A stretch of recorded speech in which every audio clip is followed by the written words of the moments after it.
So no other letters, it can make sound O, no go, or sound U, to do.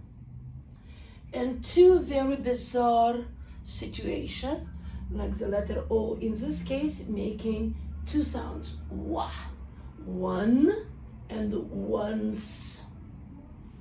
It's again like exception from the rules we have to memorize.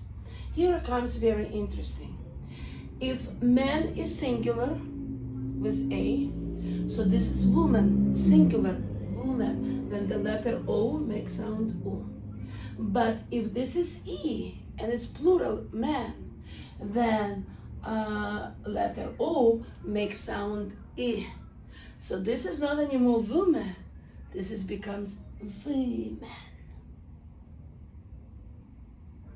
Thank you, and with that.